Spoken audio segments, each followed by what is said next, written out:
If you think what people will care about when you join is like the dollar figure of your exit, then we're reinforcing the wrong identity. That's not what PEF is there for. It's there for you as a post-exit founder who is searching for that meaning and purpose and fulfillment. It's definitely what we aspire to inspire. Today's episode is a really special one for me. I'm sitting down with my dear friend Barak Kaufman, one of the most beautiful people I know. He's the kind of friend who's always there when you need him. Barak founded the world's largest community for post-exit founders. Officially, it's called Post-Exit Founders. Most of us just say the PEF. In just 4 years, the PEF has grown to over 5,000 members, all through word of mouth. The only way in is if a current member brings you in. Barak himself is an exited founder, and these days he's also a VC at Vine Ventures. We are about to dive into his most powerful insights on life after an exit and hear his vision for where the PEF community is headed. I never regretted selling. That was the right decision for us for many reasons. It's a really uncomfortable time. You're trying to explore, you're trying to recalibrate who you are, you're trying to reset what society or friends or your own expectations told you beforehand. I think I just started to think about what I didn't want to do more than what I did want to do. What's actually most important is using the time post-exit to figure out like what is your mission. I think one of the reasons people find identities to hide behind, whether it's the parenting one or one of the many other ones, it's uncomfortable and confusing. How do you do the work to figure that out? Like, I made all this money and I get to spend all this time with my kids, but I'm lost and confused. Your high school friend would probably say, fuck off and go figure it out for yourself. Other exited founders can really resonate with it. And so that's why the vast majority make the mistake of just jumping into that next company. My friends, we're here to help each other make better decisions post-exit with our time, energy, wealth, and relationships. If what we share here resonates, let us know by subscribing or following. It helps us bring on incredible guests and reach more exited founders who need these conversations. Do me a favor, hit that subscribe or follow button. We're in this together.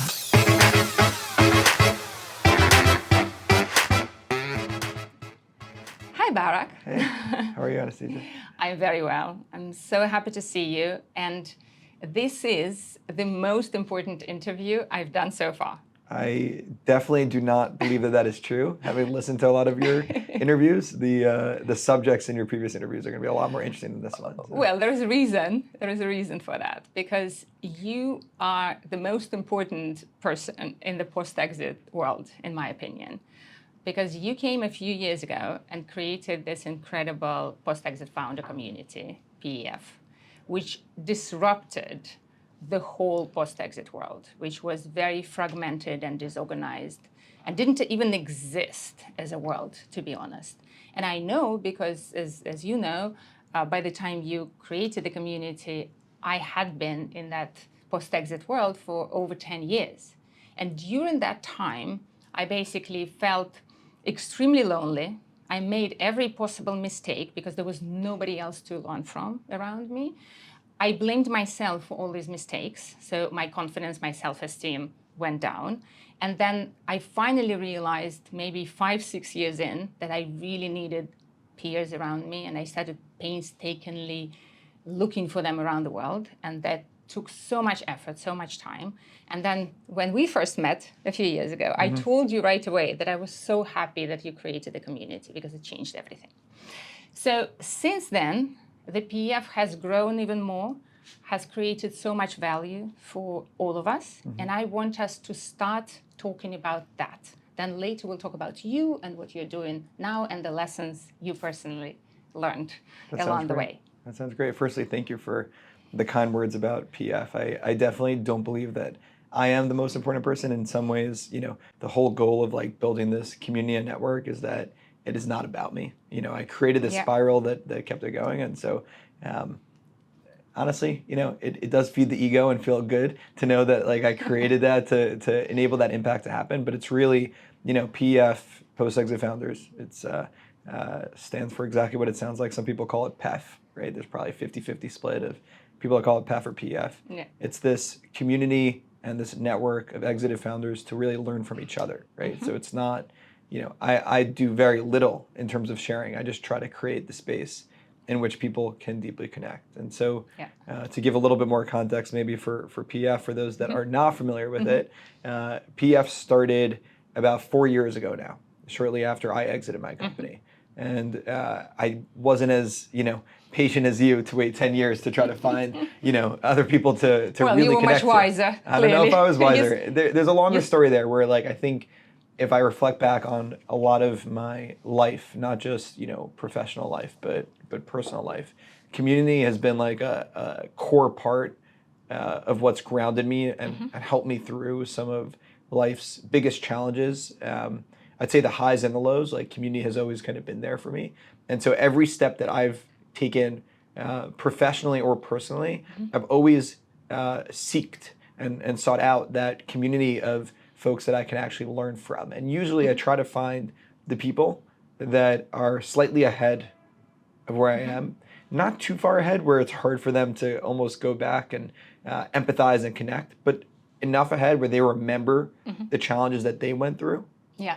And can actually share their real experience, not even advice. I just like to learn from the data points of what have others done and how they have done it. Yeah.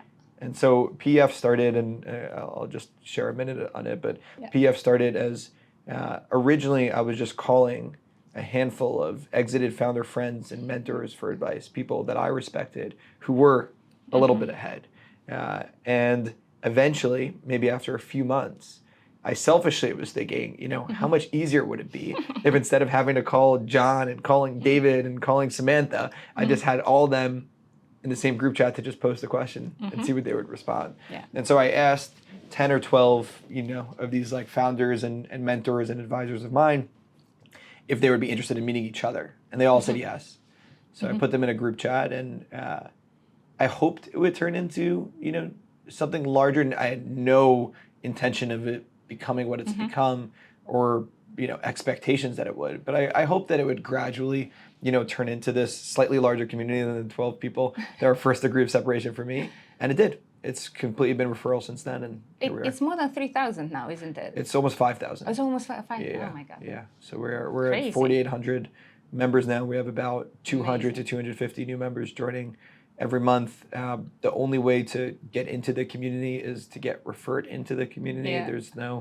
We've never marketed it. That's probably the most I've ever spoken about the community right Exactly. now. You hear about it from another friend because you're probably talking or calling at post-exit founder for advice or friendship or mentorship or co-investments or whatever it is. And they're like, oh, you should join PF. Like, what's PF? And that's what's created this viral loop. Exactly. And because it grew like this, you know for a fact that there's a need for post-exit founders to be together in a community.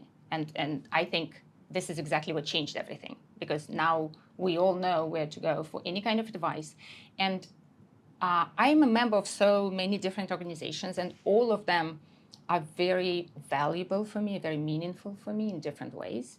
But I think that PEF stands out with its very unique DNA in how, and I think that when I met you, I thought, oh, of course, that's just Barak's DNA. And it's so beautiful to see, because when we found a company, oftentimes the company reflects who we are. And you have a co-founder, Shlomo Delizman, in this, which is important to mention, but we're talking about you right now. So your DNA is very much in the PEF. Sometimes I don't think you even realize how much, because for other people, it's very, very visible.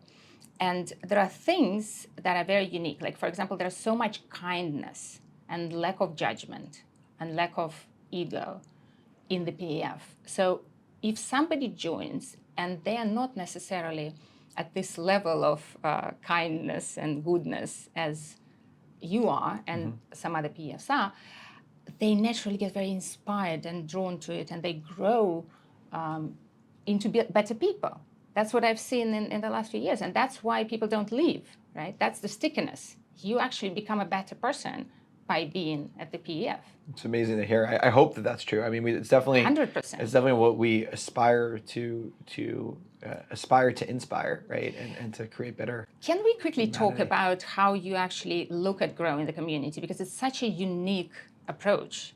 Yeah, I think it's to go back to what I was saying, right? Like there was never an intention of it becoming what it's become. So as this has grown from this 12-person group chat on Signal at first to this community of we've got chapters in 20 cities with 2 chapter leads per city, organizing once a month events. There's conferences, there's experiences, there's programs, there's resources. It's like taking on a life of its own, and I think historically we've been a little bit more reactive than proactive, and we've gradually tried to make that change over the last 6 months to be really thoughtful and intentional as to where we want to go, what kind of members do we want to attract, what kind of programming, resources, value do we want to bring to those members for how it all comes together. One interesting new challenge we have is I don't think that you can have a 5,000 person community. Community inherently means to me something that's just like deeper, like that there is this level of like trust and vulnerability of the people that you can be with. And I would love for that to be true with 5,000 people. And we do everything we can to create that environment of trust and vulnerability. But it becomes a little bit harder to, control. And so we had to ask ourselves the question, probably a year or two ago already, do we want to cap the size of PEF, which I think would be a perfectly logical decision, to say we want to keep this core, trusted, vulnerable, special community the way that it is, where people really get a chance to just go deeper with each other rather than more people joining? Yeah. Or do we want to maximize our impact of the people that we can touch, and also we believe help members themselves by learning from an increasing new and growing amount of other exited founders that have their own paths and journeys? And we chose the latter. And when we chose the latter to allow the growth to just continue, again, only referral based, never through marketing, but to allow that to grow, we began to think about PEF as less of a community and more of a network, and that our goal is to build the communities within that network.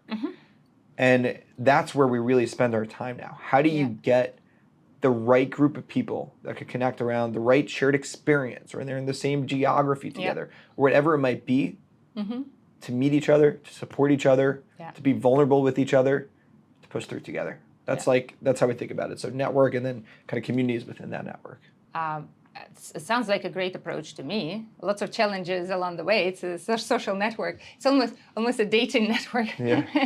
We've had quite a few members that have asked for a dating. Well, of course, because so many companies now have co-founders who met at the PEF. I know lots of those. Yeah, right? That's how they met. And that's co-founders. What about life partners, right? So like we've had quite a few post-exit founders that, honestly, like if you think about the typical journey, you're so busy building, devoting yourself to whatever that company was, that sometimes your love life or your life partnerships, your sex life, all of it actually gets kind of put to the side, and all of a sudden you wake up and you're whatever stage of life, whether age or wherever you are in life, and you start to think about the things that you want, and maybe it's companionship, maybe it's kids, maybe it's just fun, but you're looking for other people that you can actually have that with, and something we're trying to figure out how to support for members. Absolutely. You need a tribe.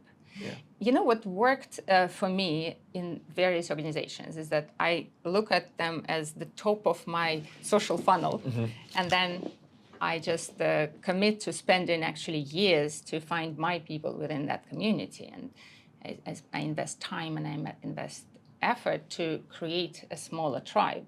But what's interesting is that doesn't mean that I lose interest in the community itself. Quite the opposite. I start appreciating it even more as I find close friends within that community becomes more important. I love it. And that's just kind of how it worked for me. If I look back at the last 15 years after my exit, when I started desperately looking for people, exactly as you mentioned. And what you seem to be thinking about now is that you will facilitate that process, right? Instead of me spending years filtering through an organization, you'll find ways to help me find these people faster. That's and exactly have the that that close group.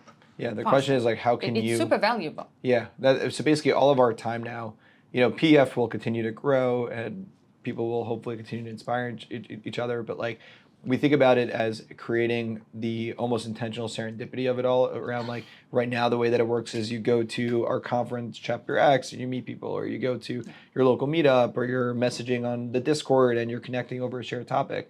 But we increasingly think about how can we personalize and curate these relationships. And it should be both like you finding the people that you're seeking for your own, tribe, or connecting on a shared major challenge and experience to push through together, or just, having fun with folks. And so like we're doing a lot of different ways to try to bring those people together to be able to connect and find the people that give you energy. Because, at the end of the day, just because the other 5,000 members are exited founders doesn't mean that you want to be spending time with all of them. You start to figure out for yourself who are the ones that you actually enjoy. I love the term intentional serendipity because that's exactly what we need. Like, we don't want to just be intentional. We don't want a tight kind of dating network. We actually want to have sort of a general idea of what we want, but then have an opportunity, the space and time and energy for serendipity to happen. I agree. Because that's where magic happens. Without that, we can't go very far. I completely agree. It's not easy to do in this world where people revert to online interactions versus offline in-person interactions. So we really try to also invest in the in-person opportunities to meet, because I think that's really where serendipity could thrive, because no matter how you're connecting online, you're distracted, you're not fully present, versus like when you're there with someone in person.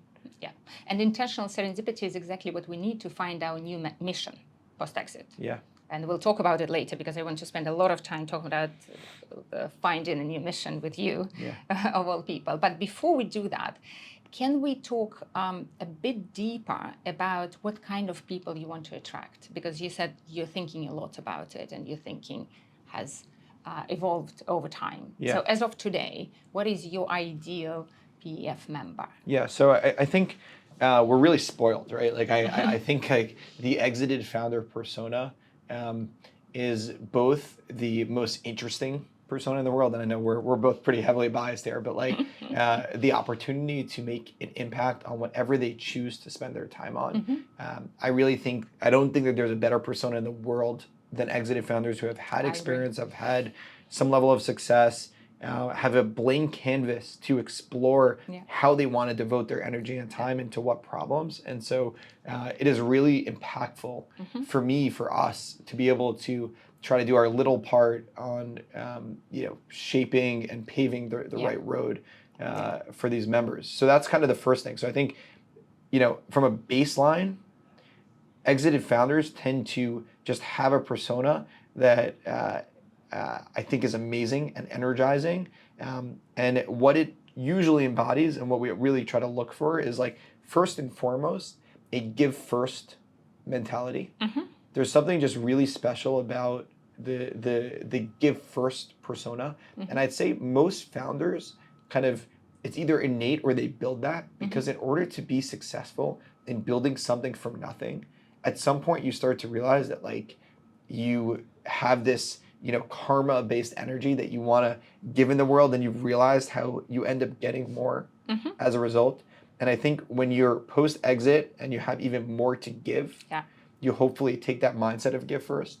But every once in a while, there's a member who will kind of jump in and share how they're trying to raise money for their new venture, or they're looking for X, Y, and Z, and that is the wrong mindset, right? If you just come into the community, into the space, you explore, you meet people, you find ways to give to others, you'll get way more in return, both in terms of whatever your goals are and also in general. So that's like one of the biggest things we look for, because it also drastically affects the community and the value of the community kind of coming together. The same thing is like this kindness, right? And this this level of empathetic listening. There's also the I guess the opposite of that empathetic listening is someone who they're usually lost in that post-exit identity, and so much of that identity is still like being ripped away and like kind of crumbling, where they try to solve for it by not listening, but speaking, talking about themselves and what they've accomplished and who they are. It's like, this is not the community for you, if that's what you're looking for. Can I challenge your thinking? Please. And we talked about this before. I think your community is exactly for people like this, because they need it more than anybody else. It's your chance to help them become better people through the community. It's probably the biggest impact you can have. Not one of, just one of them, but still. I think we're saying the same thing, but in different ways. So let me maybe rephrase what I was saying. So the first thing to note, what makes someone qualified to join post-exit the PF community? You exited a company, financially exited a company that you founded and are no longer involved with, right? So that can be, you sold it to you founded a company, so you can't be like an early employee or even like a founding employee, otherwise we filter you out.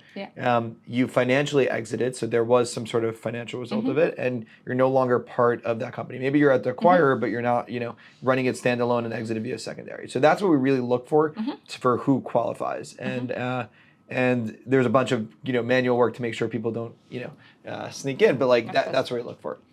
What I'm really describing is like, what is the persona of a valuable member that we want in the Exit Founder community? So does everyone that meet our criteria that join embody these traits? No. Do we aspire to have a community of people that embody those traits? Yes. And it goes back to what you were saying earlier, where there's like this contagious aspect of it when you're in this wider group community of folks as successful, if not more successful than you are. At some point, even if you take that persona, even if you take that persona of like someone who just wants to share everything that they've accomplished, they very soon realize that nobody really cares. Yeah. And that's actually part of that growth to get to empathetic listening. And so what I'm really describing in the traits is like, what do we look for in the kind of members that you want to be around? Yeah. And I think stating it out loud, the give first, the empathetic listening, the kindness, like these are traits that, therefore, to your point of like the DNA, hopefully being part of it, like that's how you start bringing this ecosystem closer together and creating an environment that people feel energized to be part of. I'm so happy that you explained the difference, because for me, this lack of judgment is extremely important. Like if you were saying, oh, we interview everyone and then we decide if that person is give first or not, I wouldn't like that, because that's too subjective, right? Plus, it's perfectly normal for post-exit founders to go through pretty nasty period when they may not be very pleasant people. I know I wasn't very pleasant for a while after my exit, because we are dealing with so much, and sometimes we are so self-focused just because we need to address something that is very difficult for us, and we can come across as very selfish because we're so self-absorbed. And these are people whom your community is helping a lot, and they should come in, right? And should become. I completely agree, and I think we just, it's about creating the environment that enables those people to grow as quickly as possible. Exactly. To your point, I'll add one thing to it that you didn't share. So I mentioned one of our objective criteria is you financially exited a company that you founded.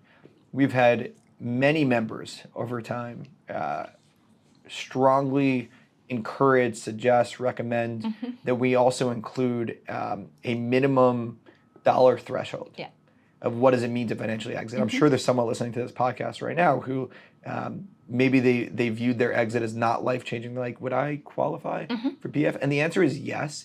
And it's actually purposeful that we don't ask that question. We don't ask, how much did you make from your exit or how big your exit was? And look, it gets clicks on podcasts and gets people interested. And also it changes your ability to think about what you want to do next. All of that is true. But the main problem it has when you ask that question to someone who's post-exit is it self-reinforces the wrong identity shift of what we have like tried to, walk away from. You exit and everybody was talking about your company before and then they're talking about your exit after. And if you think what people will care about when you join is like, the dollar figure of your exit, then we're reinforcing the wrong identity. That's not what PEF is there for. PEF is there for the individual. Yeah. It's not there for you as a founder. It's there for you as a post-exit founder. Yeah. Who is searching for that meaning and purpose and fulfillment and everything else that comes from it. Brilliant. I love it. Thank you for explaining.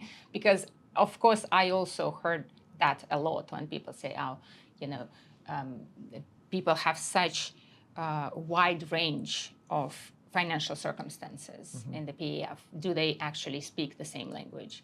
I personally agree with you because I think our common denominator is different in PEF. It's not our finances. It's the experience, the unique experience that we have, which is emotional. Because what is life? What is a life-changing exit? That's very subjective.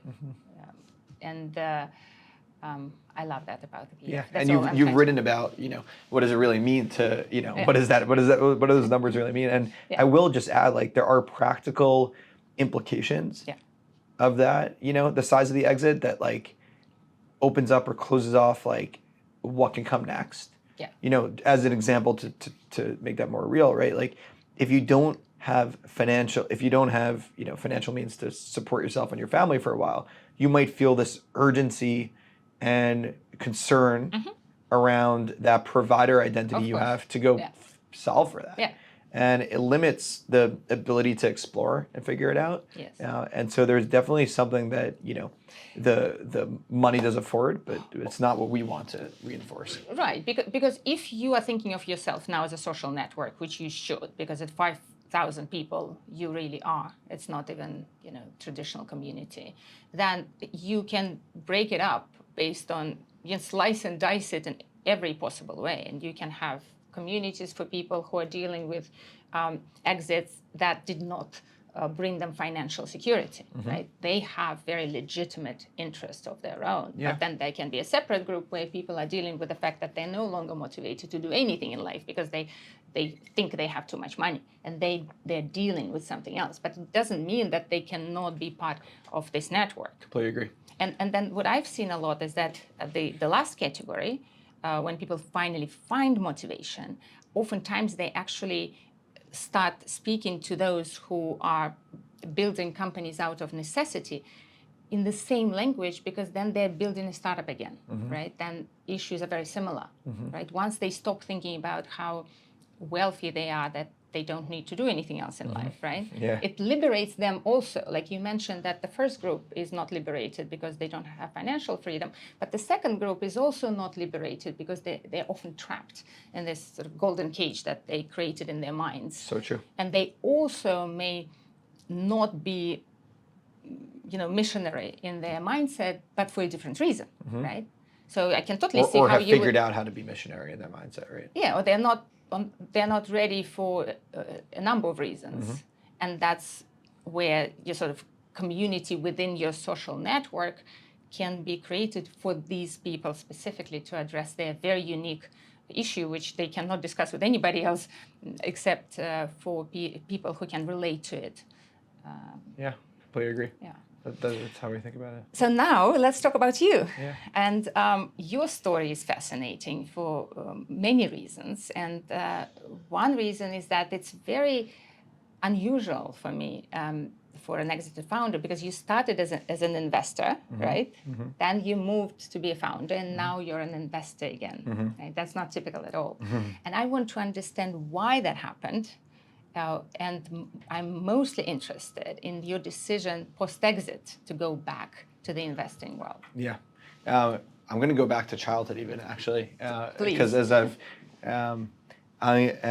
think it's important context. I'm 4.5 years past my exit, and I think I've continued to learn more every day. But you know, if you asked me some of these questions a couple of years ago, I probably wouldn't have gone back, or even a year ago, I might not have gone back to my childhood. But I think some of the work I've done has helped me realize that that's where a lot of this starts. And I grew up in New York. I grew up comfortable, amazing, supportive parents, family, community.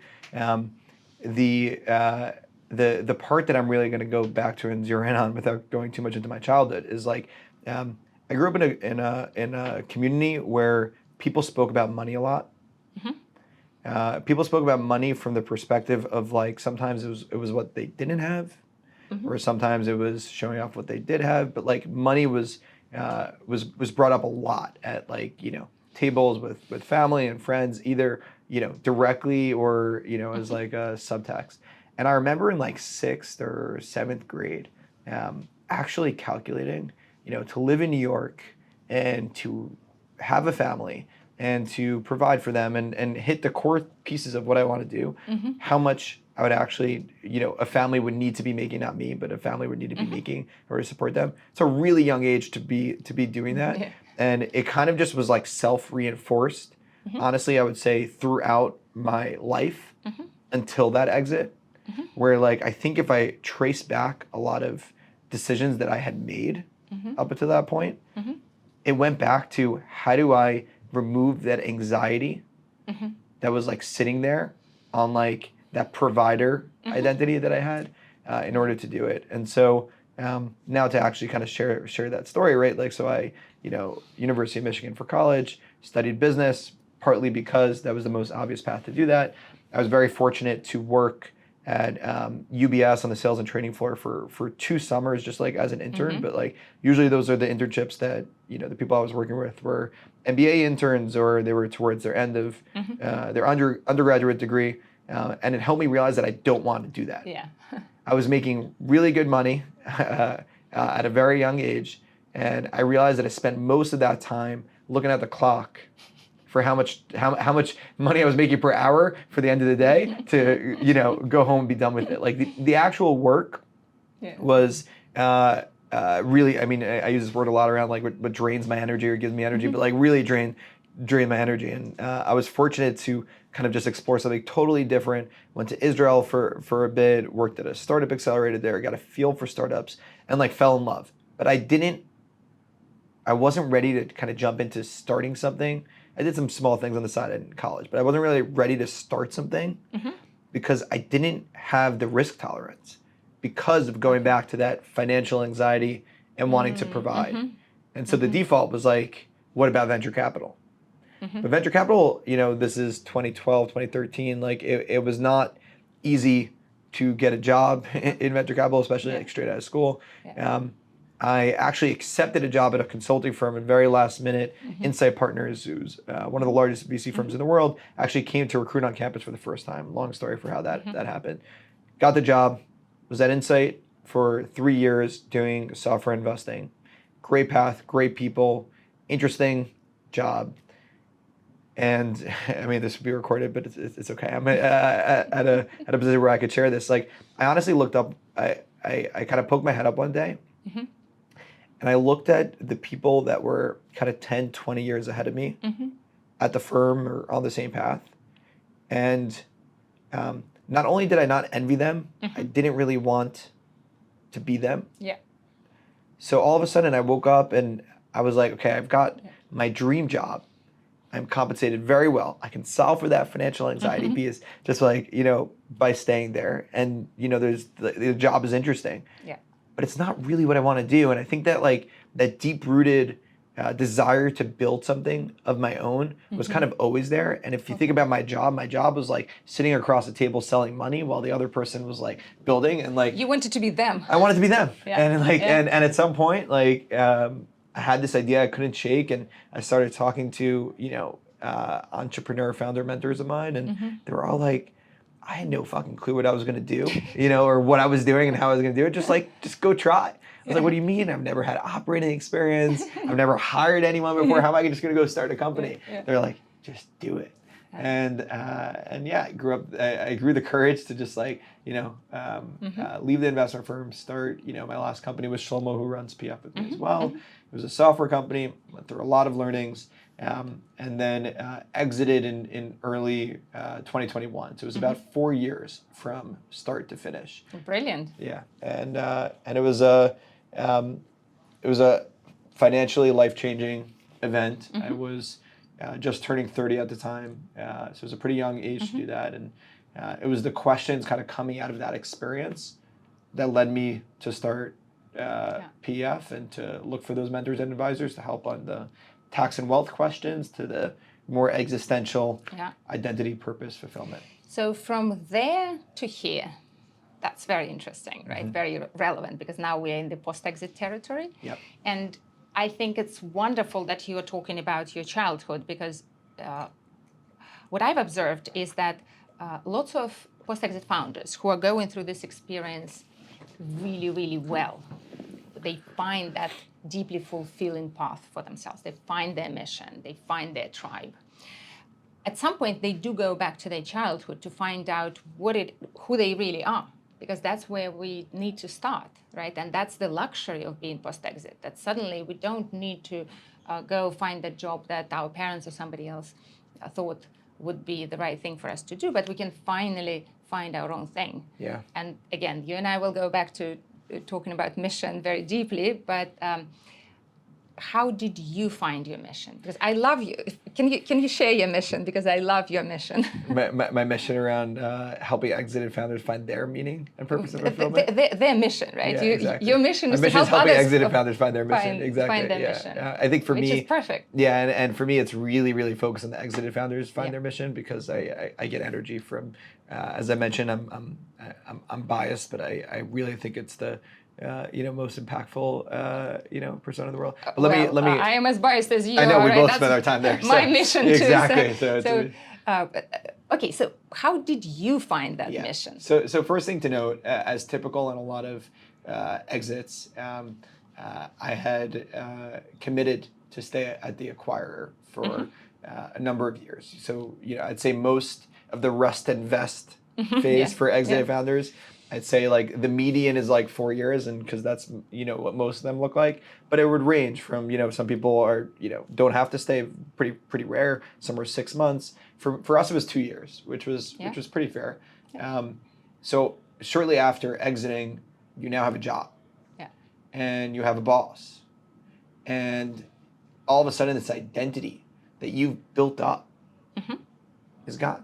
Yeah. And for me it was 4 years. For others it's 10 years, 40 years. But regardless, for those 4 years are a long time of like this self-reinforced identity building and building, because all the people that you love that mean something to you, it's the first question that they ask you about, like whether it's your parents or your siblings or your friends from childhood, like they ask you, oh, how's the company going? Because they mean well, because they know that you're devoting all your time and attention to it. It's like it's perfectly the right question, a well-meaning question. It becomes very uncomfortable post-exit. And it becomes very uncomfortable post-exit, because it's not even just the question that they ask. It's also that like you've told yourself that this is who you are. Yeah, of course. And so I never regretted selling. That was the right decision for us. I believe for many reasons, but it was really uncomfortable. It's a really uncomfortable time, that rest invest period, where you're trying to explore, you're trying to recalibrate who you are, you're trying to reset, not from a position of, as you were describing, what society or friends or your own expectations told you beforehand that you wanted, but really for yourself, what you care about. But it's hard to do because your day-to-day is still running the team within the acquirer with a boss and different expectations. So I don't think it's spoken about enough, but like the rest invest period can be a really strange one, where it's hard to do the full exploration that you might want to do, but you start to kind of figure it out. And that's where it started for me. I think I just started to think about what I didn't want to do more than what I did want to do. And at least at that time, the two most obvious paths that most exited founders take that are, late 20s, early 30s and have a exit is either they go bigger, start a new company, jump right in and try to build something bigger than they did last time, now that they feel like that they can kind of swing for the fences, or become investors. Yeah. Now, as you've alluded to, I have become an investor. Yeah. I work at a fund called Vine Ventures as a partner. And the way that kind of came about was gradually over time, where what I've really found, meaning and purpose in is helping exited founders find their meaning, purpose, and fulfillment. And I still love building. I love creating something from nothing and being part of that creation. I realized that I don't care to be the person from like being in the CEO state. I actually prefer to be behind the scenes, trying to be impactful however I can. But I really, really enjoy the act of like the creation, which, when you then translate that to company building life, that is, the -1 to 0 phase around like just figuring out what do I want to spend my energy on.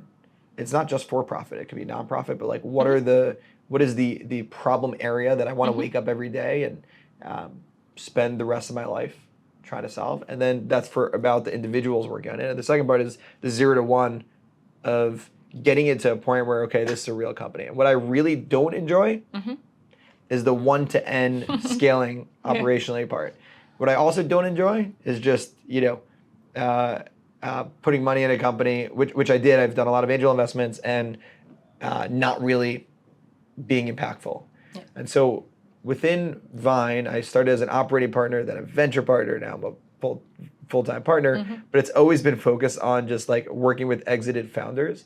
And increasingly, I moved to part of the personal life side is I moved to Tel Aviv, as you know, almost 3 years ago now. Born and raised in New York. It was a pretty big life change to go to Middle East and moved there in October 2022, and it's been pretty eventful. But I've found this extra meaning of supporting the country. I am a proud Zionist, and I now spend all my time from the Vine perspective with Israeli exited founders at the inception stage. Yeah. So before this podcast interview, I had 3 different calls with Israeli exited founders today who are at that, what should I do next? How should I spend my time? I start with the question of like, I try to push them on like, why are they building a company in the first place? Why go back on that path? How do they think about it? Who really gives them energy to be around, and how do they think about, what they care about solving? And then, 2 to 3 times a year, those exited founders find the path that, they really want to go on, that I am energized to be part of that in some way. And I end up, investing capital as my way to be involved. But it was quite a journey of trying to do that in different ways. I was trying to do it on my own as like a co-founder, but without the title for a while. And I just felt like it was really hard to align the incentives, expectations, and everything with the founders I was working with. And just, wearing the investor hat is actually the easiest way to do it. And that's how I have ended up becoming an investor. Okay, so you're saying you are the 0 to 1 person naturally, right? That's how you I'd say even -1 to 0. More than 0 to 1. Like when you're just lost and you're trying to figure out like, how do I get back to the beginning? Uncertainty and chaos. Yeah. Okay, great. But why not start your own company then? I really don't enjoy the job of being a CEO. And that was uncomfortable for me to recognize and say for a while, because I felt like a door would close. A door would close in terms of like my ability to attract people to whatever, if I did decide to, be a CEO. But it was really the work of like being honest with myself. The best CEOs, and I'm not a CTO, but like the best like CEOs, founders that I know who devote themselves to a mission, what they love more than anything is creating that like culture around the campfire that just brings everybody in. Like they're just like the person that they love recruiting the best people, seeing that how that like comes together. It's really about the 1 to N scaling that I described, than the 0 to 1 or the -1 to 0. I think actually the best CEOs hate that stage. They hate the stage of like, shoot, what do I want to devote my time to, and trying to figure that out. That's actually what I enjoy. I enjoy I like not having a boss, but I love not having anybody report to me. I don't intend for anyone to ever report to me, for the rest of my career. And that's why I don't think I would be a very good CEO. Like I think I can be a good one, but I just don't enjoy the role. And so once I realized that, I realized I'm not going to start something on my own. Yeah. So instead, how do I be a impactful, small part of the best founders that I can work with, the people that I should be working for if my life played out differently, and try to help them when they really connect to a mission that they want to go solve in the world. Do you feel you are able to focus on each business enough? Because, for example, for me, when I did a bit of angel investing, as everybody else does after post-exit, one of the reasons I stopped is because I realized that I'm a creative person, so I like to channel all my energy into whatever creative project I have. I want to own it, and I want to sort of have full control of it and not be distracted by anything else. And when you have several companies, for me personally, that didn't work. I felt very dissatisfied. But you seem to not be having that problem. My answer is somewhere in between. So I've done a lot of angel investing, and that turned out to be a mistake. And I think for most exited founders, they fill that void by angel investing. And look, it's part of the path. I'm not going to tell anyone what they should or shouldn't do because like we each, figure that out on our own by making whatever decisions we make. But it's the most common regret. Yeah, but it's the most common regret. I would agree. And usually also, I think my path is typical. I'll just talk about myself. Like my check sizes were much larger at the beginning than they became, over time, because you're also just like start to remember, practically the illiquidity and what small influence you actually have. I really don't like angel investing. I've done about 70 angel investments, which is a lot, and those won't go away. At this point, it's on an exception only case in only exited founders that I have first degree relationships with, and it's not about me supporting them. It's not about how I get fulfillment from doing that. It's more about just like wanting to kind of learn and be a small part of what they're doing, so when I do it, that's why. But I don't enjoy angel investing. I'm trying to actually stop entirely, but just like every once in a while, there's the exception. I found that wearing the Vine hat and being a more significant investor and only doing it at the inception stage with Israeli exited founders and only doing it 2 to 3 times a year has given me the space to be impactful in the ways that I feel like I can be without feeling like I should be doing more or I'm not doing enough. And it's the right level of, I feel like, making a difference. And so I'm new. I mean, we should do another podcast interview in a few years. I'll see if I'm still an investor or what's going on in my life. But like, so far it's been really, really good. Like I honestly am, I am the happiest I have ever been in life. I'm the most fulfilled I've ever been in life. I've got 3 amazing, beautiful little children that I get to spend time with. I'm able to split my time between living in the best city in the world in Tel Aviv and being in New York for the summer, which is good too, but different. And I get to help be a small part of, working with the most amazing founders, builders in the world, and trying to increase the odds of success for them. And I also design it in a way that like, I try not to be a board member. I try to just be a board observer. So like I'm there, but I'm not, in any sort of power position. I try to be a large investor, but smaller than a couple others, so that I'm not the person that they need to turn for like just the capital side. I can truly be like the partner, the confidant, the supporter of the exit founder, and leverage it in the way that I can. So it sounds like you found your fulfillment by having the lifestyle you want and being able to spend time with your kids and doing things you love, living the way you want to live, but also having a mission that you care about a lot. Yeah, right. It's a life design thing, and I would say that. Sorry to interrupt you, but even hearing it, one thing that I've really wrestled with over time and continue to wrestle with, you just catch me, I guess, on a good day, but continue to wrestle with is like the balance and equilibrium of those things. Yeah. It's uncomfortable to say, but being a dad is not enough for me. And it's uncomfortable conversation with my wife even sometimes, about that, because like I love my kids. I love my kids more than anything. I sometimes think about like this cycle that we're all on as evolution, which there's something so powerful about bringing life to this world, and like I wouldn't trade that for anything. And I hope and wish on everyone that they can experience that themselves, because I think once you do, you realize like how special that actually is. Yeah. But I also want to make an impact Yeah. outside of that, family evolutionary dynamic of like, procreating and contributing, hopefully, and raising amazing little ones. Like, and to me, I've been able to, get that impact in the right life design way, by being a part of, these founders building their next company and running the post-exit founder community and doing things like that.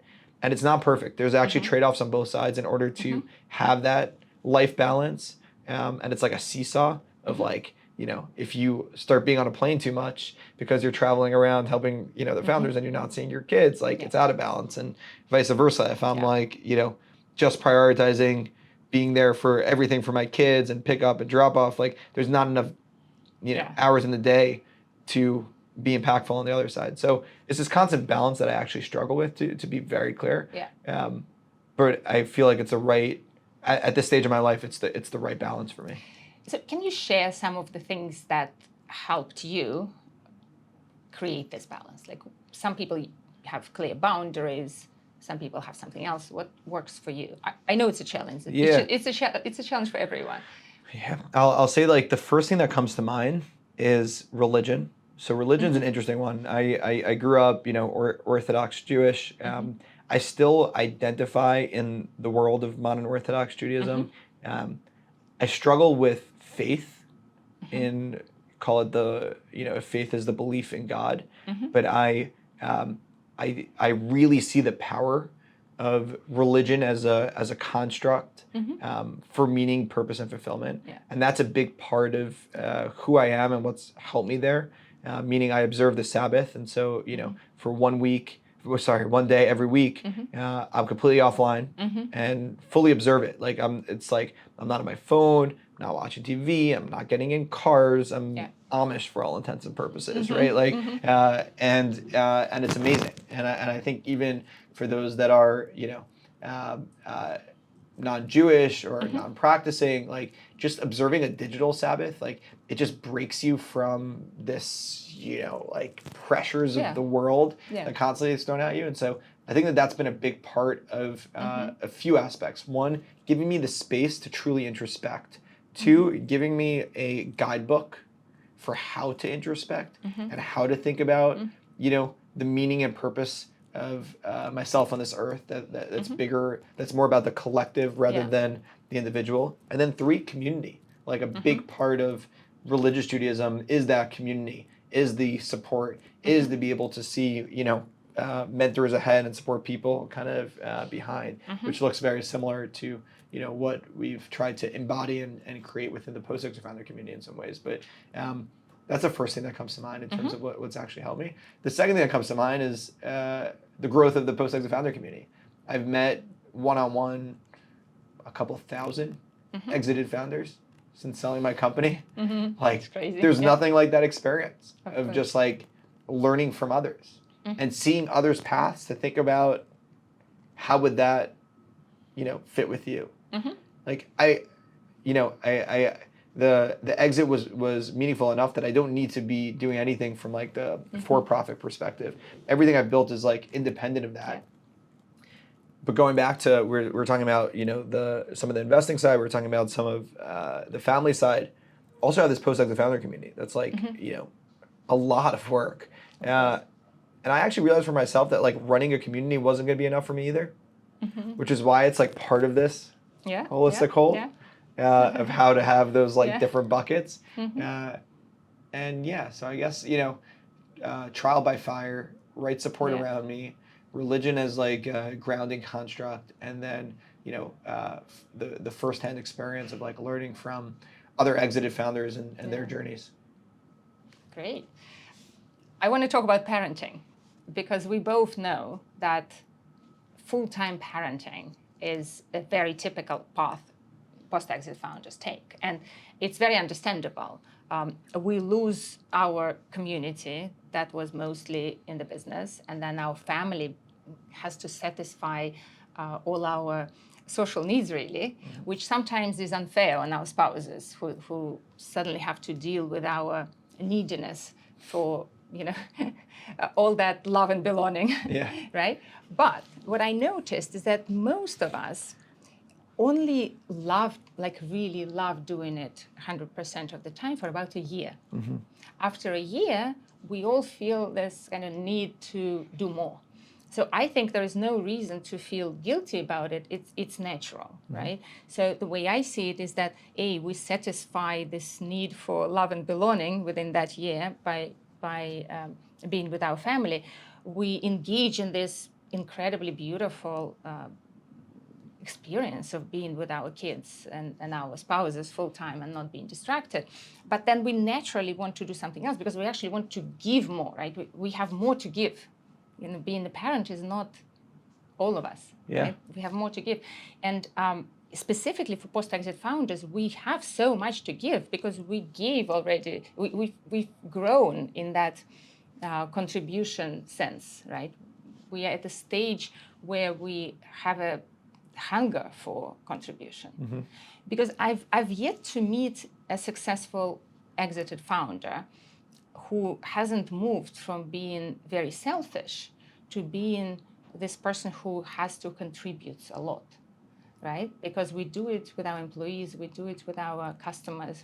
Like if, as a business founder, you did not at some point evolve into someone who truly, genuinely serves customers, the business will not be very successful. Yeah. Right? Okay, you may have a small exit, but if a business was really impactful and relatively big, it means the founder made this leap into somebody who is give first. Yeah. But many of us don't realize it. What I find is that a lot of exited founders don't realize that they're much more given than they think. Yeah, I think so too. They're going back to the Judaism part. Yeah. The word for love, to love in Hebrew, is le'ehov, so in Hebrew there's like something called a shoresh, which is like the root of every word, and the root of that word is actually to give. Hav is actually to give. The more you give, the more you love. Yeah. And I think that's true in parenting for what we do with our kids and how much we give to them, the more we end up loving them. I think it's the same with the companies that we give to, the employees that we give to. I think you can actually extrapolate it to everything. It goes back to how we started this podcast, where like that give first mentality is like, it's so special because you will get 10 times more than you give when you have that mindset of giving.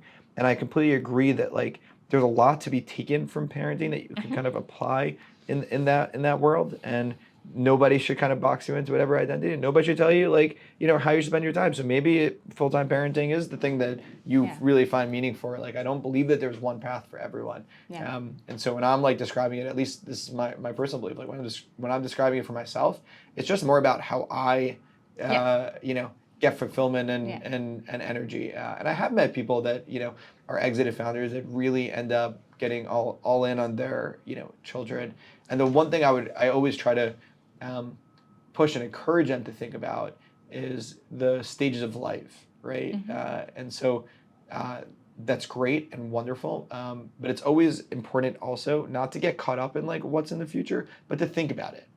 So if you're full-time parenting and your kids are younger or in their teen years or they're out of their house, just to think about like how much of a presence they want you to be to you and how much of a presence you will be. And sometimes, at least for myself, I find I am the best dad, I'm the best spouse that I can be when I have the meaning and purpose and fulfillment 100%. to throw myself into outside of it. 100%.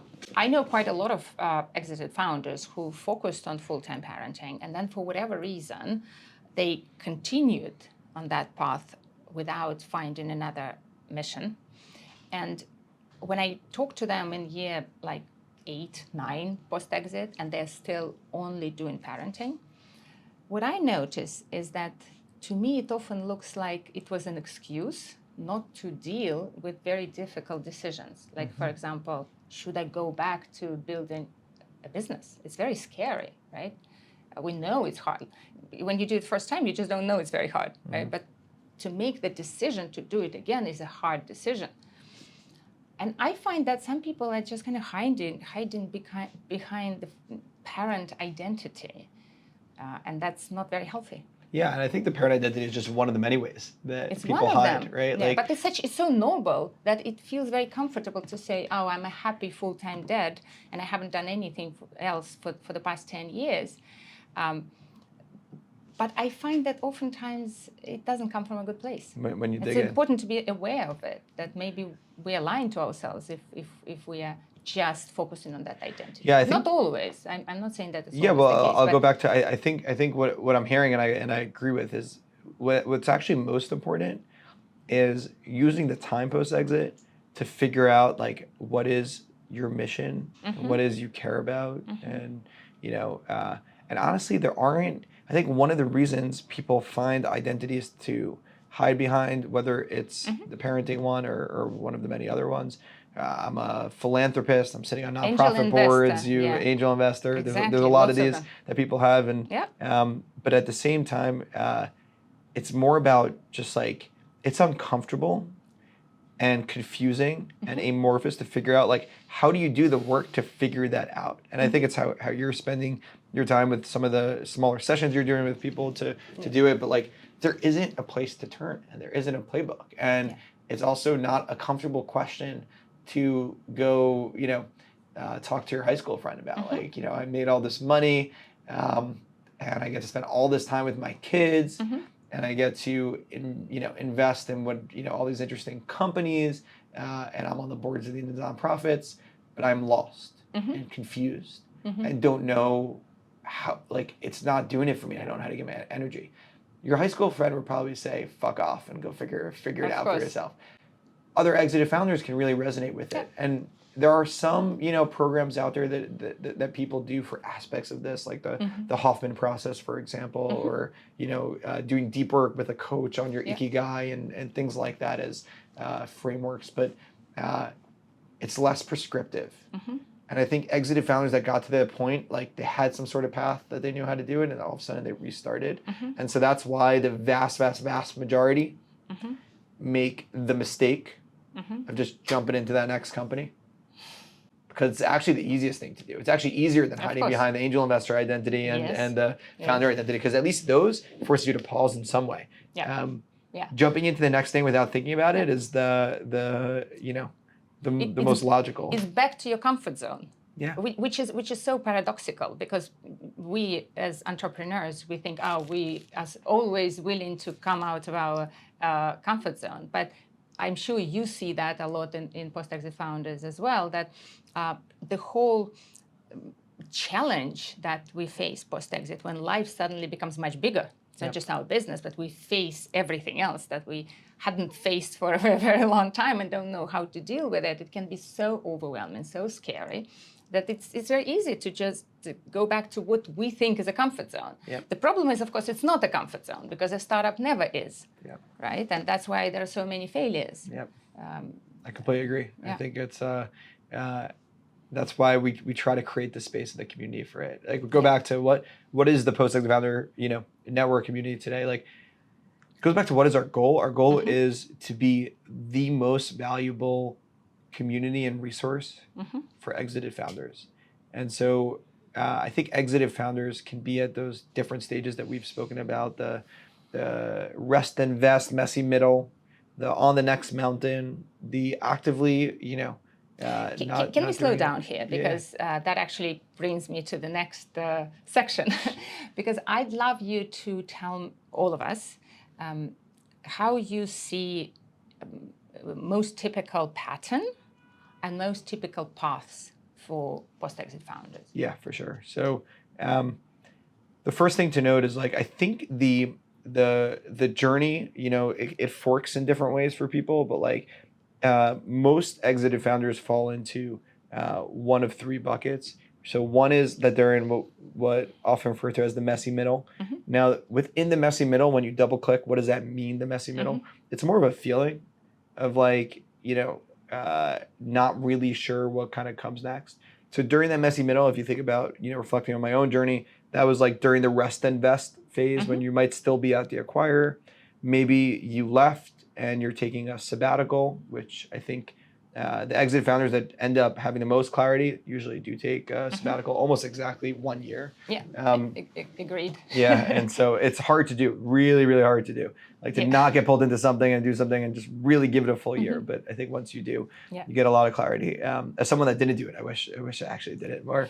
But the messy middle is that kind of figuring it out phase. Then there's the rest and vest. I mean, sorry, the next mountain phase, right? The rest and vest is part of it. The next mountain of like, I know what I'm devoting this next chapter to. And again, that can be anything. Like that can be parenting, as we spoke about. That can be starting a company. That can be starting a nonprofit. That can be starting your family office. Like, but it's like, okay, I know what that challenge is that I'm going to be devoting my time to for the foreseeable future. And that's that next mountain phase. And then I think that there's actually a third phase. I think most fall within either the messy middle or next mountain. But the third phase is like, call it the actively not seeking and not exploring phase. And that persona could be at different stages of life. They can be retired, but actively not like they want to spend their time on the golf course and whatever other kind of hobbies that they have. They're not seeking in terms of the messy middle. They're not spending their time devoted to something that they know that they want to. They're just kind of like doing their thing. Retired, and I think PF can't really be such a valuable community to those folks. Maybe for friendship, but like it's not really where we're focused on. But within the next mountain and within the messy middle, that's where we double click. And then the kind of paths totally differ, as I'm alluding to, right? Like, there's some people that go back to school because they really have always wanted to get their PhD in history and go back to get their PhD in history. Or we were talking about an exited founder who always wanted to be a school teacher. Wanted to go become a school teacher. And so I think like, what that next mountain looks like is very different. What that exploration looks like for people is very different. But those are usually the two main buckets. Thank you. I think that's great. At some point, I started zooming out and looking at like 10 years or even more 15 years post-exit. What actually happens to people who make each of these decisions, right? To actually take a year or more to do a sabbatical, to pursue some kind of mission, whether it's too early or too late, it's a different question, but at least to move in that direction or to retire, right? But what's interesting for me is that if you zoom out and look, say 10 years, because 10 years is what lots of people who exited long time ago, lots of people call it a wasted decade because they look back and they're like, oh, what have I been doing? Okay, I learned something, but 10 years. So if you just think at that point, most people are not actually very fulfilled, whichever path they take. And those people who jump into a new business too early or who get crazy about investing aggressively often end up in what I call a struggling group, which is when they're much worse off financially comparing to right after an exit. They're much worse socially.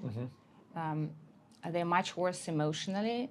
And we see, drugs there and other ways how people try to fill the void. Yeah, fill the void or just to not think about what's happening because they're in such not a good place. And most people, I found post-exit actually go down financially before they go up, but the struggling group doesn't go up, right? They keep making wrong decisions, and we can talk about why, but that is not uncommon. Like at this point, I think it's about 10 and 15% of post-exit founders that end up in that group. And the biggest one is the retired group. Because lots of those who start a business early on then end up failing in that business. And that's when they join this retired group that you're also talking about, right? It's not necessarily that they decided to retire right after their first exit, but they got burnt. And then they're like, oh, I'm not doing it again. I learned my lesson. Thank you very much. I'm going to play golf. But this group, which is the biggest, I think it's about 70% at that stage after 10 years, they're not very fulfilled either because they're missing the mission. right? Because playing golf doesn't give it to you. Yep. And then the smallest group, I call them human unicorns, because actually there are not that many, it's about 10%. Are the people who after 10 years, after all these challenges they face for 10 years, end up in a group where they do live the life that's fulfilling and impactful and beautiful, the kind of life everybody wants to have. And I find it extremely fascinating to reverse engineer what these people actually did that others didn't do. That's where the gems, the golden nuggets are. Yeah, I think it goes, I mean, to me, it goes back to the meaningful intentionality behind finding that meaning, right? Because it's like, you can tell yourself that you're finding meaning in pretty much anything that you're doing, but if you're really intentional about the introspection to identify it, like the meaning can come from a whole, like I've also met, you know, I haven't really, you know, studied it probably as close as you have, but like I've met many exit founders that are, you know, decades past their first exit. And it's not like there's one common path. I think a lot of people want like, what should I do? Right. And like, there is no answer to that. It's completely subjective based on who you are. And it requires to try to get to know yourself and figure out who you are and what you really want out of life. Because I know people that have started, you know, 100 times more successful companies that second, third, fourth go around.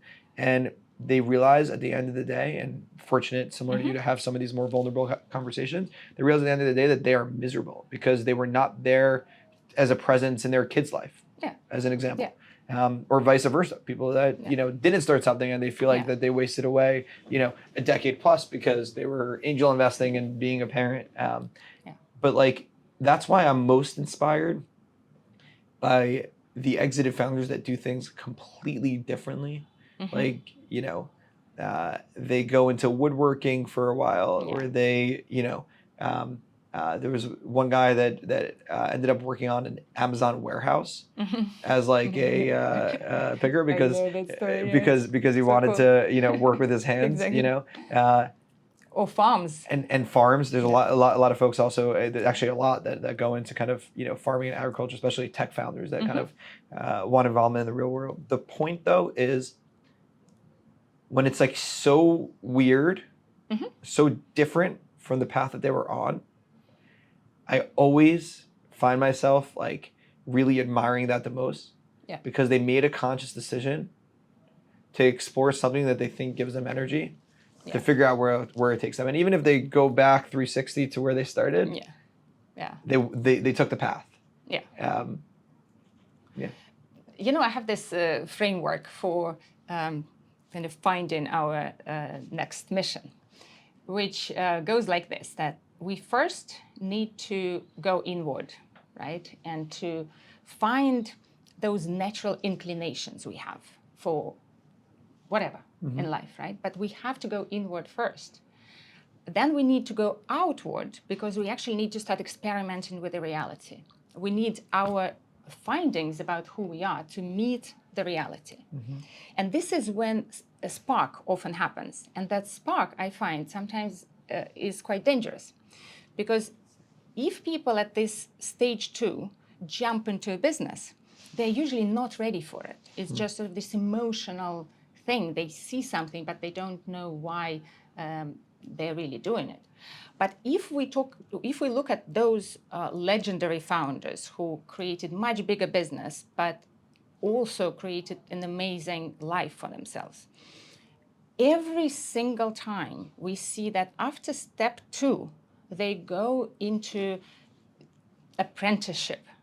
They actually go and learn everything about that area where they had the spark. So instead of jumping into it, they take their time. And then they do very, very structured idea maze, which is not just experimenting, but actually creating a map for that maze for themselves. There's a lot of a lot of stuff that is just in their heads and they're thinking and they're learning. Like if you think about Elon Musk, right? He got obsessed about space exploration, but he wasn't thinking about doing a rocket company. He spent a lot of time pursuing that curiosity and doing lots and lots and lots of ideation, right? Anybody like Brian Chesky, another great example, like he stumbled upon this idea for Airbnb by pure chance. But what did he do then? He didn't just jump into it. He actually spent a year of intense learning, like what hotels do wrong, why people don't trust to stay in other people's places, what goes wrong. So that learning is extremely important. When we skip it, then things don't work. So I think that if people take these 3 stages in the right sequence, then you get this founder problem fit combined with product market fit. And then it works. And every single successful story I looked at, people did these 3 things. I think that I completely agree. I think how long that takes to do really depends on the kind of market you're going to go after and your background and the problem that you're choosing to kind of solve, and also how different that problem is from kind of where you were previously. I think the other part that like that spark that you described, that takes the most work. How to discover that, what the world needs and what gives you meaning and how that kind of comes together. Like it takes time for that spark to happen. And I think too many people actually jump to the second part of what you were saying, actually, where they'll say, oh, I did that, right? Like I looked at the market, I saw why it was so interesting, but they didn't spend time thinking about the spark of like, do they want this to be the last job they'll ever have? And I really encourage every exited founder that they are in this privileged position that like they should treat it as the last job they'll ever have. Like many just say, oh, I'll do it for 5 years or 10 years and I'll figure out, after that what I want to do. It's like, why? What do you think is going to happen in 5 or 10 years? You want an extra $100 million? Like, how is that going to, change your life? And maybe it will, but like, talk to me about why that's an important goal. I agree with you completely. I always get very nervous when someone tells me, oh, my next company, I'll plan for an exit for day 1. And actually people come to me and say, oh, tell us how to plan for an exit. I'm like, oh my God, don't do that. Because if you're planning for an exit, you're locking yourself into this mercenary mindset, right? And that will not make you happy. Actually, what I've seen again and again and again, that these people never get to that exit. Because what happens is that they lose motivation. Because then it becomes very hard, and if they have enough financial cushion, even if it's not huge, but it's enough, they inevitably start thinking, why am I working so hard? Can I do something else? Can I do passive investing instead? If they need money, or if they don't need money, they will just say, why don't I travel around the world or play golf, right? It's very hard to keep that motivation going if it's not missionary after your financial fears are addressed. It's super challenging. I completely agree. But talking about, just to illustrate your thought, you said everyone is very different and you don't know where you find it. I completely agree with you, because if you look at some of those famous founders who did things right, their spark and their mission often came from very different traits of personality. So for example, Elon Musk is all about intellectual curiosity. Right? He has this insatiable need for kind of learning more and figuring out something that has to do with engineering. And that consistently drives him. But someone like Brian Chesky that I mentioned, he's all about relationships. He's all about community. He obsessed about behavioral psychology to figure out how to make it be successful. And that's how he made it successful. He figured out how to help people trust each other. That was actually what he was after. And it's very different from figuring out your engineering thing. So I think for exited founders, it's very important to understand that what worked for Elon or Brian may be completely different. Like Hastings is another great example, right? If you just look at his, LinkedIn profile, you will think that he started Netflix the same year that he exited. But if you go and study what he actually did in that year, he also went to teach math in public schools, and then he spent all his time ideating with his future co-founder of Netflix about all these ideas. They just did it so intensely that he started actually Netflix in the same calendar year when he exited. And he exited for like 750 million, so it's not like he needed the money. But in his case, it was actually the frustration about poor systems. right? He was obsessed about efficiency, and that drove him. So you never know what will drive you unless you think about it, unless you understand yourself very well, right? What is it that consistently drives me? Completely agree. It's super important. So Barak, thank you so much. This was absolutely amazing. We didn't have enough time, so we're doing it again for sure. We will. We need to continue, Yes. but you gave us... In person. Either you're coming to Tel Aviv, I'm coming to Miami, one of the two. Somewhere. We'll do it again. You gave us so much food for thought and incredible gems today. Thank you, everything you do for the world, for exited founders out there, for the resources you put out there. I'm a religious listener of the podcast so and reader of all the content that you put out. So please keep doing it. Keep inspiring all of us. Thank you. Really appreciate you.